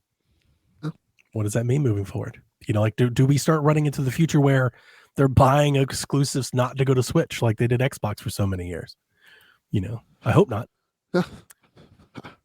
I think they look at it like, hey, they see Nintendo and Nintendo's doing their thing, at least for now. And they're like, oh, but we can get a little bit of this Steam market.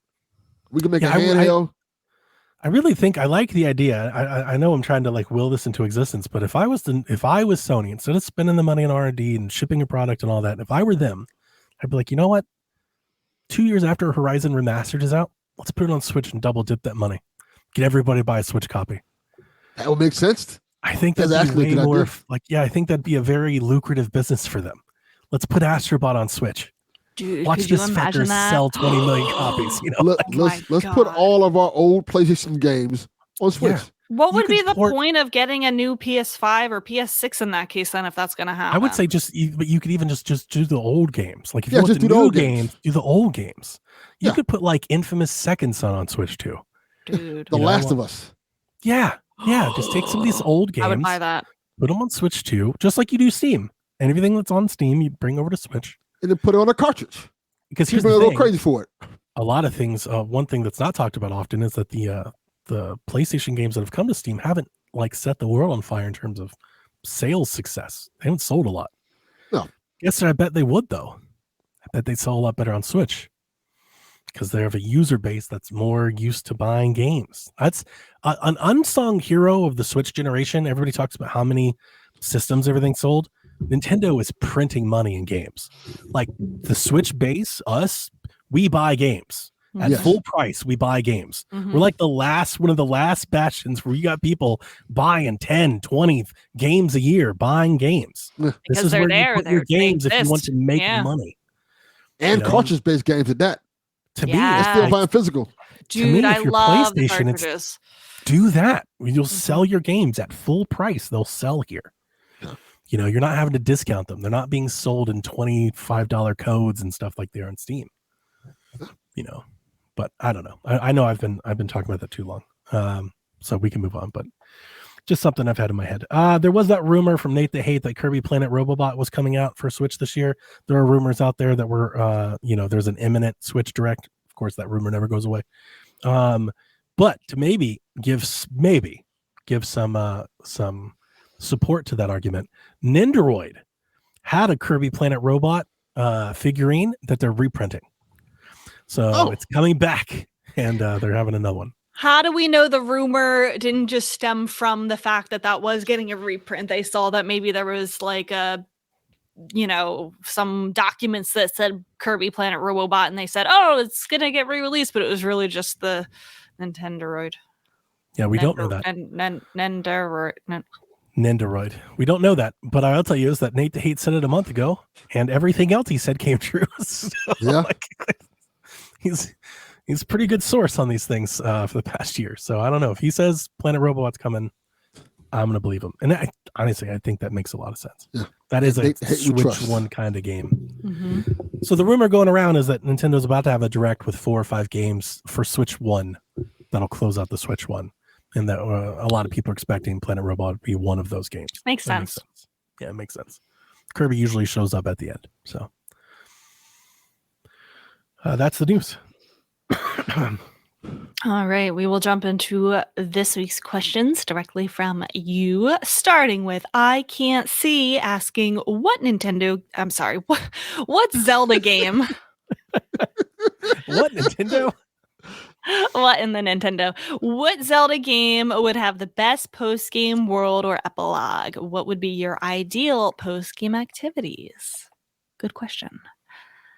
I have something that immediately comes to mind and I was just playing this actually. I booted up Majora's Mask 3D on my 3DS recently and played through, the first 3-day cycle. I have always been mad ever since I was a kid and beat that game for the first time that when you beat the game and the moon doesn't come crashing down anymore, they're like, we all have a carnival to get to. You better go on your merry little way. And it's like, I just saved y'all's lives multiple times over and over again. And I'm not even invited to the carnival. So I would like to experience the carnival after the post game. You save the world. You get to go enjoy all the activities and things that they do in Clocktown. It would be so much fun. I want to be in that carnival. Okay. You guys hate my idea.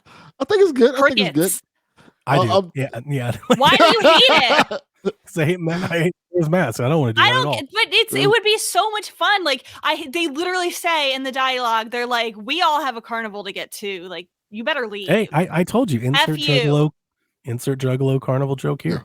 I don't know what you mean by that. I don't know what that means. Not down with the Wicked Clown? No, she's not. It's very Majora, though. Is that weird, like, that's that weird, insane clown thing? Yeah. I wonder if Taylor Swift's an insane clown posse fan. She might be. Huge juggalette. They're scary. Yeah. I could see her with the makeup. Yeah. Aren't they like bad people? No. Quite the opposite. Really? Yeah, actually, quite. They're like really good people. Are they really? They're scary. Yeah, that's just the point. They're like very inclusive and everything. I think so. Generally, there's like a very funny TikTok and a meme that goes out there that like be more afraid of like being with the people at the country concert than the metal concert. Because generally, when you get into that dark goth stuff, is they are super inclusive and welcoming, and they sing about all these how nasty, I would things. rather I don't have any children, but like it's like you would rather trust I would rather trust my child with like a group of like punk teenagers. Yeah, the than metalheads. Like, yeah. Because they're the ones that are like against conformity and against society. So they're very welcoming of everybody and friendly and they have their outlet to rage. And they look scary. So they're with, usually like, really sweet people and stuff. But yeah. They're usually not the bigots. Non-violent kind of people. Yeah. The same clown. The Juggalos are like really nice people. It's crazy to think, but look scary. Yeah, they're super cool people. Sure, Rebecca. I hope you make it to the carnival. Thank you. Which Zelda game? Was the Hyrule Warriors where at the end Ganon wins? Is that the one? Where everybody dies? Spoilers. No. Which one was that? I'm just trying to think. Like, no. Age of Calamity, where all of the champions die. Yes, that's what I was thinking of. I want to go to epilogue of that and be Ganon and just farming, just like Thanos. Delvin? Yes. That's Breath of the Wild. I know, but before that part, where like when Thanos, if you watch in the Infinity War, Thanos just goes farming. That's what I want Ganon to be doing. Just retire for a little bit, just start farming. But Breath of the Wild is the epilogue to Age of Calamity. Right. I know that. But before the epilogue, didn't know that. The epilogue, yes, I did know that. It literally shows you that in Tears of the Kingdom. Shows all that stuff. And see, that's how I knew that. I don't understand what you want to play. I was referencing Thanos in Endgame, in Infinity War. It went over both of your heads. So you want to play? I'm barely paying attention. I'm looking at other things. You want to play the post game of Age of Calamity? No, I just want to play the end of Infinity War. Okay. Pretty much. Got it. All right, Donnie, what's your answer? Yes. Since I played it the first time, I made a pitch to have a post-life Breath of the Wild game where I wanted to like rebuild Hyrule, and I wanted like a life sim Breath of the Wild game. Yeah. I wanted to go and collect wood, and I wanted to like build villages and towns and like rebuild the castle. I kind of wanted to Animal Crossing Zelda. Like, it's kind of what I wanted to do. I thought that would have been super fun. Yeah. I realize now we all have terrible choices. That's what I realized from this question. I'm sorry. None of these are Zelda question. Games. I'm sorry. I can't see. We failed you with these questions. I just want to go around and I want to each one of our questions got fucking crickets. So each one of our answers got goddamn crickets. Also, we failed you. I can't see. All of our answers are not Zelda games. We want a farming sim, like mini game carnival, and we want a superhero game. Yes. Do we even like Zelda? No. I don't know. We do. We did the Zelda game, and now I wanted to. I think at least mine made narrative sense. I think Rebecca's does too. I don't know about yours, Delvin. Yeah, but at least ours plays into the narrative. Perfect sense. What do you do when you win? You chill out. For mine, you finish the quest to go find Navi, because that was what you set out to do in the beginning of Majora's Mask. Is you just wanted to find your old friend. You didn't want to go and fall into Termina. You wanted to find Navi. So maybe at the epilogue of Majora's Mask, you finish that quest to find Navi and you get reunited with her. This all sounds terrible. Boom. I really like mine. I stand on business. Oh my God. I'm sorry, I can't see. Not having Breath of the Wild post game was a huge bummer. We failed you. I can't see. And even in Tears of the Kingdom, they give you a little house building sim. Like they kind of did it. But I can't see. Not what I wanted. We'll make it up to you. That's another question next week. And like even in Tears of the Kingdom, you had to like go and rebuild the villages. Like kind of that. I wanted to do all of that at the end of Breath of the Wild. Yeah. You're still not having it. No. We failed you. All right. Captain Awesome asks, you guys Soul think... Calibur. I just want to do Soul Calibur. We just Ganon, all the champions, Zelda and Link, and Soul Calibur. Just hand-to-hand combat. Now we're talking. Now you're in? Yeah, I'd play that. Captain Awesome, you guys think you will keep using your original Switch after the launch of the new one, or does it just become obsolete? Bye, Felicia. No. Captain Awesome, it'll look really good on my shelf. Yeah, I'm throwing that shit at the first person I see. Are you going to trade yours in? No. Yeah. Trade mine. I heard Delvin talking about it. He was talking about doing it already. Yeah, I might do it now. What? Might do it tomorrow. Yeah. Just take it down there. On the podcast, he was like, I might just do it today. As soon as you sell it, they're going to say, we can't meet our 2025 target for the Switch 2. Please wait until 2026. With the way the world's going on, you could see that. Because of the tariffs. Yeah. That's pretty accurate. Speaking of which, Indie Techno asks, will Trump's new tariffs impact the leaked NS2 pricing? I'm going to say no. Unless he imposes tariffs on Japan. Yes, he's not imposing tariffs on Japan yet. It's they're not manufacturing Canada. No, but that doesn't matter because they manufacture that. That does matter. China. Oh, well, yeah, we're fucked then. Now here's I want to put a caviat there because actually, but Japan has to. That's not. We're not paying for we're not getting the materials out of China. Like Hyrule knows it doesn't make it any more expensive to Japan. Right, but it's not. It doesn't matter where the company is. It's the import. If they ship directly from China, the import would come from China. Now, let me put some caveats here because I think there are some caveats to this question. But I wanted to go back to your trade-in. Like you jumped the gun, Rebecca. Delvin, why are you trading in the Switch? You're only gonna give you like $120 for it. What are you gonna get out of that? A video game? Well, when I was gonna have a PlayStation VR that does nothing, but you want to trade in the Switch. They won't accept the PlayStation VR. That's why. So sell it to somebody. Put it on Facebook Marketplace. eBay. Sell that. eBay. I was gonna take it to GameStop because they had a week where they're like doing double points and double money and shit like that. Like, I'm not gonna give you. Dude, GameStop is gonna get shut down before the end of the year. Do not put any money into there. GameStop is there. Yeah. Rebecca's not lying. Mine's is still there. Your GameStop might not be there tomorrow. After they shut mine down. That's a good point. After they shut mine down, I've gotten all of my credit, the stuff. I've got rid of all of it. Yeah. That's a good point. I'm out. So which you will one not you get that back. So what do you think's coming first? GameStop shutting down the Switch 2. Will GameStop make it the Switch 2? I don't know. That is the question. It actually is a good question. But yeah, I had a Switch 2 fund at GameStop, and I have exhausted those funds. Yeah, smart. Those are gone. Yep. So they're all going. Back to the tariffs. Okay, if Nintendo is manufacturing them in China, which we know to be true, and they're brought over here from there, that will be tariff good. Now, I do know that Nintendo does some Switch manufacturing in Thailand. So is there a chance that they bring them from there? Could they ship them to there to bring them to there? Could they do some like maneuvering to get around a tariff? I think so. What is that? Will that adjust the cost of the Switch? Probably. So I think they'll probably have this factored in some way or another. But to maybe give you some hope out there to quell your fears, one, the tariff from China was what? It's not 25%, right? It's 10%.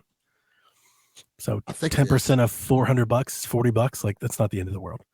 Two, just because Trump said there's a tariff this weekend and whatnot, that doesn't mean anything for what April or June. Like, it's such a fucking clown show. Who knows what that means by the time this damn thing actually comes over.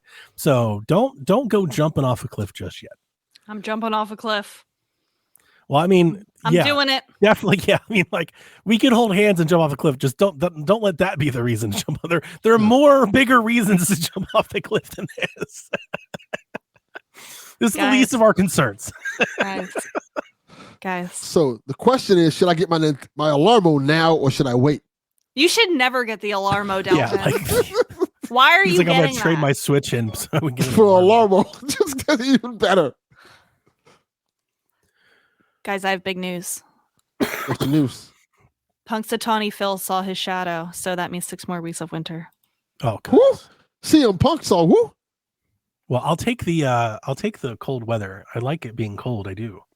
But all this ice stuff has been making me work around the clock.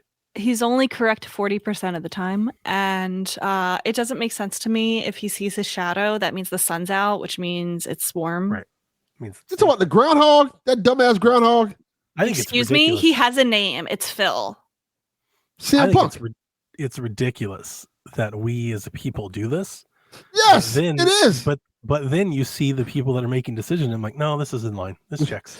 He's 40% right. If I was 40% right at my job, I'd be fired. Listen, he has a name. Please use it and respect him. CM Punk. What? CM Punk. CM Punk's name is Phil. It's the joke he's making. Yeah. Anyway, yeah, we're all jumping off a cliff. No, I'm not. I like living. Can I jump off a cliff with a parachute? I'm here for it anyway. Are we ready for the next question, or are we still talking about tariffs? No, we're talking about this chipmunk or whatever the fuck it is. It's a groundhog. Haven't you ever seen the movie Groundhog Day? Also, this is very important to me because that is an old reference that even I wouldn't make. I live in Pennsylvania, and this is where Punxsutawney Phil lives. So this is a local one of hero. my favorite holidays. It's a local hero to her. A local hood legend. Yeah. Yeah. Don't you have one of those? The trick daddy of Pennsylvania. You know, the DJ Uncle Al. Trick daddy. This is very offensive Miami. to me. You've got Pitbull. Yeah, you've got Pitbull. She's got Phil the groundhog. Yeah. Same thing. I've got Outcast. Yeah. like this is what we're doing. One of us is winning here. It is not me and Rebecca. Goddamn. You have the legendary Outcast, and we have goddamn Pitbull, Dolly. Yeah, we have Big Boy and Killer Mike. That's our local heroes. Killer Mike is everywhere. There's Atlanta something. Killer Mike is there. Yeah, like Pitbull and Groundhog. Phil.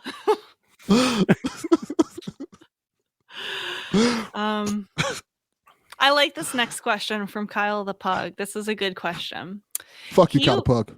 He wants to know, what would Mario rather eat? French toast, pancakes, or waffles? Also, Kyle says that he thinks French toast is superior. There is only one correct answer, and it is pancakes, because that is the only food that he has canonically eaten in the Mario TV show in the 80s. Him and Luigi ate pancakes. And yes, I researched this question, and I will cite my sources in the show notes. Well, Mario's a fat plumber, so I'm assuming he would eat anything. All of these things at once, maybe. True. He doesn't discriminate against food. Yeah. It's like me. Do you know the argument about trying to look it up? Pancakes and French toast. Mario eating pancakes, and it shows up. I'm not looking at that. That's not what I'm trying to look up. I don't care about that. Nobody cares about that. Rebecca, in the start of the reboot of PSVG, when I became officially part of the show, we had an argument for 2 years about French toast. Because your answer is wrong, and it's still my answer is correct. But the answer today is correct: pancakes. Because I've looked it up and I've been informed that Italians do not commonly eat waffles or French toast in any shape or form over there in Italy. Apparently they're not doing that. I thought American French food. Yeah, I guess so. But you think French toast, you think it's like maybe something they do in France. No, they eat crepes, which are No, like pancakes. crepes. Yeah, Much so that is what much like Chinese food in America. I do like French toast the you best. think though, waffles like a personally. Belgian waffle or something again? Is that American? Yeah. It might be. I know Chinese food here is American. Oh no, Why it do actually they- Why it do we actually call it is a Belgian waffle? it actually is like Belgian and like Dutch because of the They do all Stroopwafel. kinds of they do all kinds of funnel Stroopwafel. cakes and shit. Yeah, Like that's yeah, a big thing. Yeah, that one But is apparently does Northern not make European. its way to Italy. Yeah. Yeah. So yeah, in this case, pancakes, the incorrect answer is the answer. Pancakes are fantastic. Fuck you, Delvin.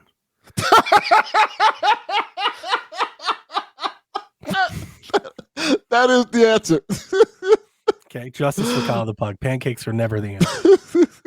I've got nothing wrong. I've got nothing against pancakes. I'll eat a pancake, but not if waffles or French toast are options. I like definitely- pancakes when there's fruit in them, like bananas or strawberries or course. blueberries. Like how I that's make how bad peaches, pancakes are. You have to peaches, fluff them up to make them worth eating. raspberries. waffles suck. How Waffles are dare you? awful. Get the They are out the fucking fuck awful. out of here. Them Waffles trash own ass, pancakes every them- day of the week. them trash ass Eggo waffles. Let go these Called nuts. Waffle House, damn it. No. Yeah. IHOP, Waffle House. International House Oh. of Pancakes. Oh, Yeah, Well- the original pancake house. goodness I gracious. think I like French toast the best, and Of course. That is uh, the best French answer. That is the Then best answer. pancake, or then waffle. No, then you're pancake. right. No, French toast, then pancake, then waffle. then waffle, then pancake. No, French toast. Pancake is the least No, of the three. no. I like It's the waffles, most but they're boring. kind of hard to No. cut sometimes. You just No. poured the batter on the plate. No. That's it. That's all that happened. French toast, then pancakes, then regular toast. Waffle has its Then own butter, then butter, just butter by itself. waffle has its own waffle maker. It's got its own appliances. It's so damn good. No, that's just trash. No, Awful. Man, you could fill all the little cups with the syrup. You get the it's You the take best. you take the waffle, you throw that shit in the trash. You've Go get clearly something never better. had a good waffle. No. You need a real I- Belgian waffle. I like all breakfast foods. Yeah, I mean that's generally the point. Yeah, We're all here for all of it. Like we'll eat Yes. pancakes. yes. Rebecca, you see us, Delvin is we're like- fat. I don't want any of that French toast or waffles. I want just the pancake, and that is the wrong answer. Well, I like pancakes. I like French toast. French toast is dope. Habitual. If there's a buffet, I'm gonna take all three. Really? Yeah. I'm not eating one of each. That's a I bit will. much. I would. Now I'm thinking about it. Would I eat all three? I If like I'm given the choice, I'm waffle eating. sticks. Oh, waffle I saw a sticks. TikTok the other day. Waffle sticks that are good. I saw a TikTok the other day that blew my mind. Very simple, but I never thought of it. You know how to make French toast, right? Everybody knows how to make French toast? Okay. Somebody took an Eggo waffle, dipped it in the French toast batter, and then made that. Man. I was like, oh my fucking God. That is a good idea. Why have I never thought of this? Whoa. It looked amazing. That So sounds a good waffle idea. French toast is the answer. bruh. That is a good Bruh. idea. I might Yeah. try that. Oh yeah. I Might be send a you the game TikTok changer. if you want. I mean, like Yeah, I said, send it that's to me. the recipe. But when you see it, you're like, oh shit. Yeah. That I've sounds never really wanted an Eggo waffle more in my life. good. Yarden says eggs are gross. But don't worry, y'all. We can't afford them now anyway. Everybody, okay, wait. Real talk. Are eggs My eggs- actually that expensive where you are? My Yes. eggs were expensive the other day. They've gone up. What is yesterday I ordered expensive? What does groceries. that mean to you? My eggs $7. yesterday were $6.50 a dozen. Yeah. That is $7. not what they cost here. In like 2 weeks, 2 weeks ago they were like $2.50. Yeah. They're like $7. They're like about $3 to $4. We also here. didn't we also just like kill a bunch of chickens or something? Yeah. There was, I like, a have chicken never flu seen or them something going on. over. That is correct. $4.50. That's why Ever. they're so high. I got Literally, I don't know why 6.11. people are $5.22 at Walmart. Walmart eggs Yeah. $5.22 at the moment. I've never seen them that expensive here. Yeah, they are expensive. But I love that wanna like see for what for they're- a year we went talking about the price of eggs and they all just went up.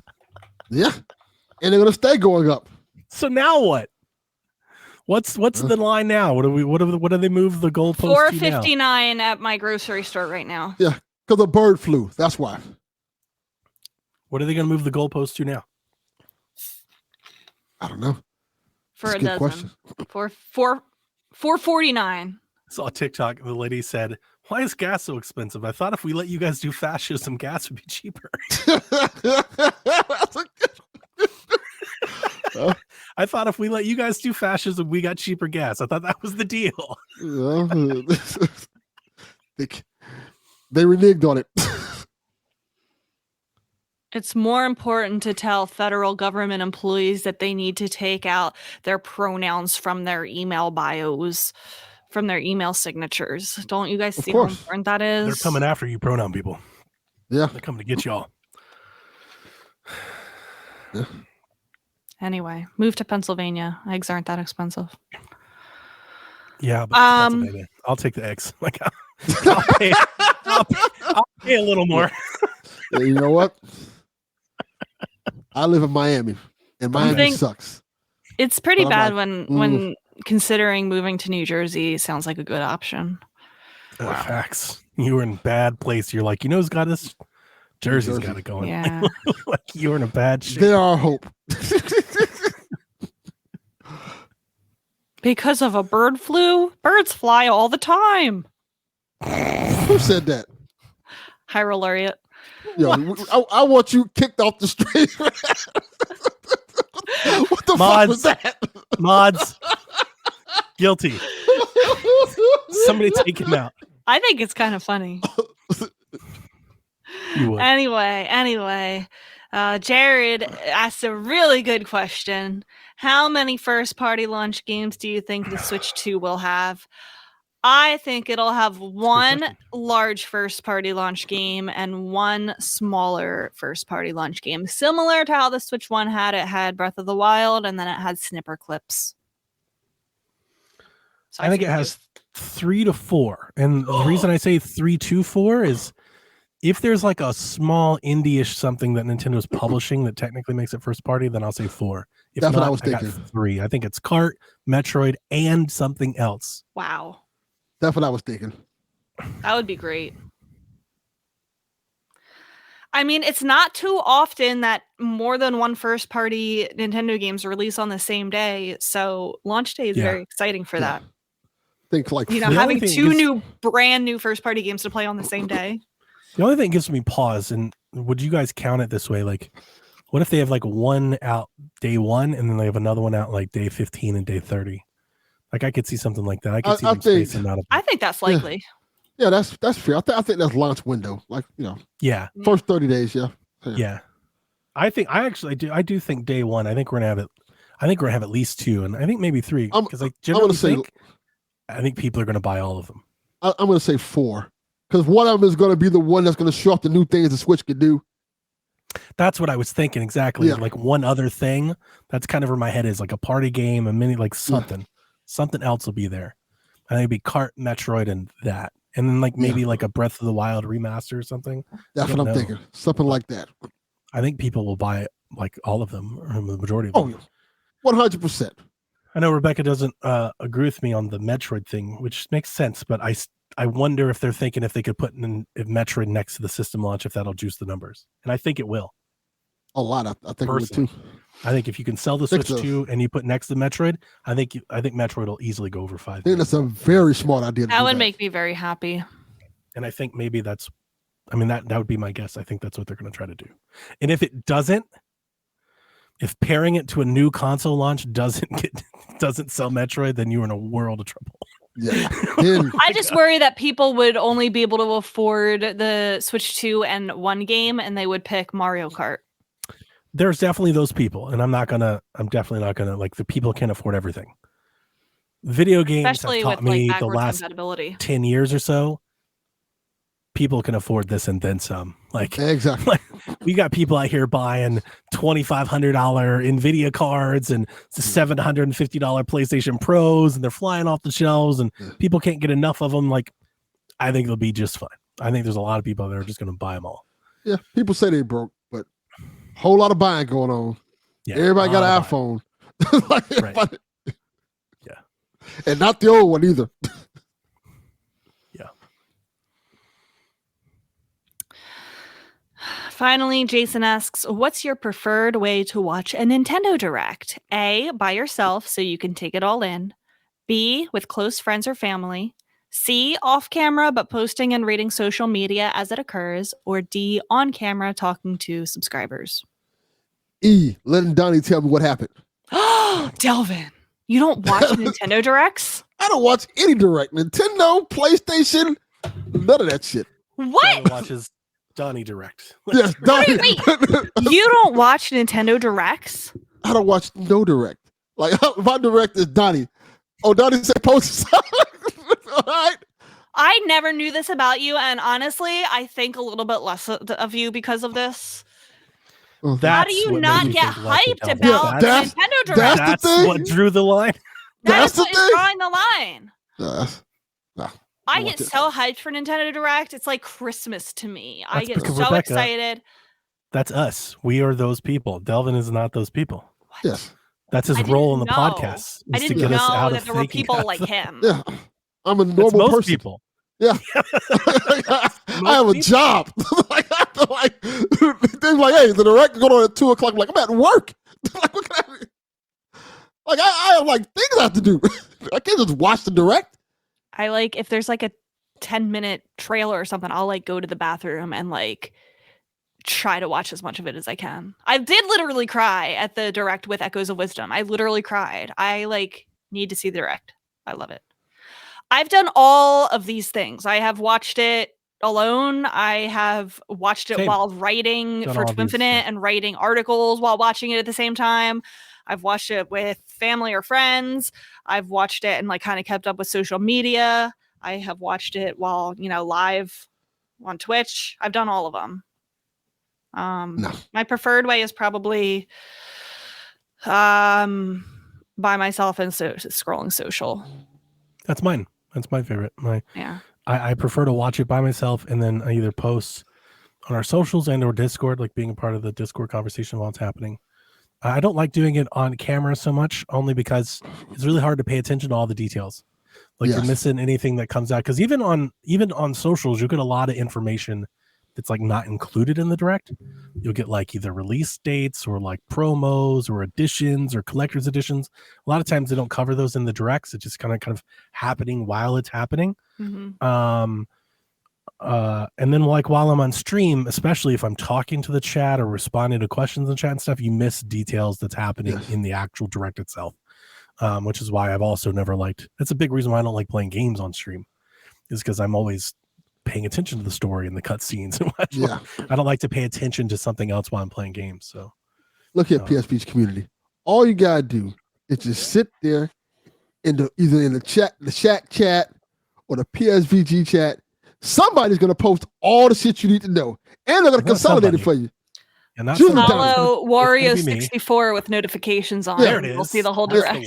Yeah, that's what I do. I was like, all right.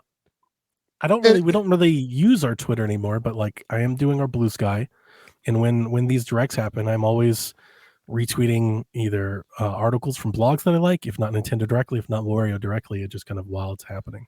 And if Donnie really likes you, he will at you like he does me all the time. Like, hey, this is something Delvin likes. So that is one thing that I think I've got generated a reputation, is if I know, like I've gotten used to like people's gaming tastes over the years.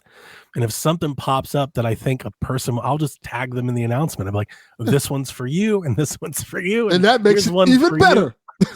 Makes it even better. It's curated. Yeah. You don't have to watch all the trailers. Just this one. This game is for you, Donnie. This is the one you want to see. Like, thank you, Donnie. I ain't gotta watch the rest of this. Yeah, I do that as well in our Discord. Like, this is Josh game, this is Kevin game, this is Jason game, this is Rebecca game. Yeah. Me and Delvin had a conversation just yesterday because he was just like spoiling shit for the new Captain America movie. I'm like, why are you telling me this stuff? He's like, it's in the trailer. I'm like, I didn't watch that shit. He's like, why didn't you watch it? Because I want to go into the movie surprised when I see stuff. So any other stuff, I don't even know nothing about. I just wait till the movie comes out and I'll go see it. Yeah. Yeah. Sometimes I don't need to know anymore. You tell me a game is coming out, I get that way. I get that way with. It depends. Like, I've always said I only really care about reviews or anything like that on games that I'm iffy on. Like, I'm on the fence, then I'll take them into consideration. If there's something I'm just into, be it album, movie, game, like I'm just in. Like I'm gonna go do that. Yeah. I don't really care what anybody else says. Yeah, like if you announce The Last of Us 3, it says come out in May. I'm like, all right, I don't need to see nothing about it. And I'm the same way. I don't need to see anything about it. I'm out. Like I don't. Yeah. Like yeah. Whether you like it or don't like it. Nope. Like, Nope. I'm out. But like Dying Light the Beast, I don't need to see anything. Like I'm all in. So you let me know whenever that game shows up. It's stuff that I'm not all in on. But like maybe I need to see a trailer to see what the fuck this is. Exactly. For most like part, Avowed would be something I would look into because I don't know. I still don't know what the fuck that game is. I've been hearing about this game for several years. That bitch can be an RPG. It can be a strategy. It can be a fighting game. I have no clue what it is. It's like it's Skyrim. You know that game's out like next week. The game is just like right. Oh, yeah. That game's about to drop. We'll see. So. That was our last question. Yeah.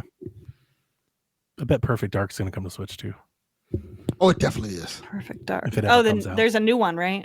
Right. If it ever comes out. It's been a new one for like several years now. Yeah. For like 7 years. They've been telling us like, hey, Perfect Dark's coming. Like, oh, we ain't see shit about it. It's coming up. Like, all right. Leave it when we see it. Or Rare's next game. Just all the Xbox games. Mm-hmm. Pretty much. It's pretty awesome. I'm willing. I said this. It took a long time to get there. I wasn't a big fan of what they're doing. Only because I think it's going to have big ramifications for the business. But I've accepted the new Xbox, and I'm happy to just buy all of my favorite Xbox games on Switch. That's cool. Like I'm here to do that. I will buy all those. Why games. not? Right.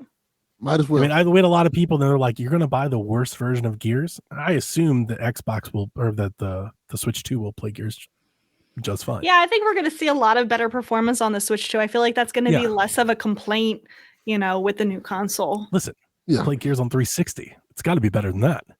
Yeah. Like I don't have the highest of standards. Plus, I still have my PC, and until my Game Pass runs out, I can play both. I can buy the Switch copy and play the PC copy. So, I'm covered there at least for a few years. And that Gears of War cart's gonna look awesome. Yeah, absolutely. It's gonna be awesome. I'll start putting a bunch of Switch stuff all next to my Gears stuff. What if we get a Gears Switch controller? Ooh, we might get that. If we get Gears Joy-Cons. Now we're talking. That would be pretty cool. Do you imagine a Gears of War themed Switch? Yeah. Would enough people buy that? Yes. I don't know how popular Gears is. I am enough people. Very. I will buy enough for all of us. Yes. Good to know. Gears is very popular. Oh man, we're gonna get Doom. Doom the Dark Ages. Put that on Switch and play it in all of our 30 FPS glory. Kind of a blast. Yeah. What if you connect like the Joy-Con to the Gears console, and it makes like the chainsaw noise? Saw. Ooh. Dude, I like that. I'm honestly, it's so funny that people are all like, I can't believe Microsoft's doing the games and stuff. Like, I'm wondering, when do they announce accessories? Xbox does not sell a ton of consoles, we all know, but they sell a shit ton of accessories. They sell a shit ton of controllers, like the world's leading controller maker. Yeah. And do you think maybe like having a special edition Switch might be the reason for like a lot of Xbox fans to make the jump over to the Switch? Perhaps. Like they're like, wow. I don't think that'll happen. I really don't think that'll happen. But I do wonder, when does Microsoft make that transition where they're like, this is the official Xbox controller on PlayStation 5? Ooh. Like I think that is going to happen. I'm waiting for that to happen because they'll probably sell a bunch of that stuff too. Yeah. So. Has there been a third-party special edition like console or controller or Joy-Con or anything on the Switch? Fortnite comes to mind. Fortnite. I forgot about that one. I think. Did Kingdom Hearts get one? I think Kingdom Hearts got a Switch. Did it? Is it Monster Hunter got one?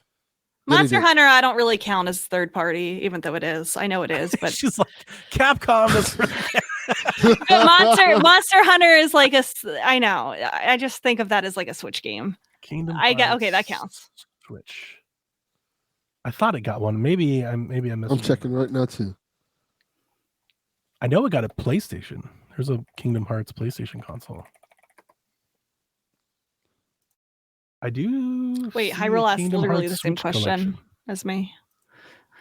Diablo I don't know if- 3? oh, it's a mock-up. I can't It's see says fake. Diablo 3. Was there a controller for that? Special edition Switches. I'm going to say no on Kingdom Hearts. There was a Diablo one. Fortnite, I forgot about. Every special edition Switch model. Here we go.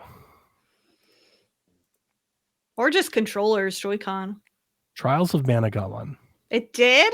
It must be like That's a one. It must be like a one thing. Right, That thing probably a sold like special edition. one Definitely copy. Monster Hunter Rise. Okay. Still going through here. Diablo. Yep. Got a dock. Did not realize that. Sorry.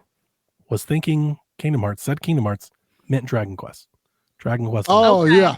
In my yeah, head, I I was remember thinking that. I was the shield and stuff. It's Dragon Quest. So there's more than I thought, which means it really could happen. Yeah. Disney Tsum Tsum had a special edition. I one. forgot about that one. Remember the mini with the little ears dots on it, right? With the Mickey Yeah. Mouse. Yep. But wasn't And that then Japan only? And Fortnite. Monster Hunter XX got one. Yeah. Do you remember the Labo Switch? Oh my god, I forgot all about that. They made the Labo Switch with like it wasn't I it forgot looked that was like a thing. cardboard. You was a couldn't buy limited it edition though, right? It console. was like Yeah, I think you had to win it or something. yeah. That doesn't I sound would have good. bought that. I would have bought that just on vibes. Like I would have had this Joy-Con, man. But yeah, Dragon Quest was the one I was thinking about. Okay. So yeah, there's precedent for it. Yeah, it's not out of the. I mean, I don't expect Nintendo will do that, but you never know. Yeah. Why not? Gears would be awesome. Do you imagine Gears E-Day and they have a special edition PlayStation, Switch, and Xbox you can buy? That would be crazy. Here I am sitting there like, oh shit, now I gotta buy all of them. That would be funny. I know that's my fear is that I'm gonna buy a Switch 2 and then shortly after there's gonna be a special it's edition that I really want. That's Yeah, definitely it is. gonna happen.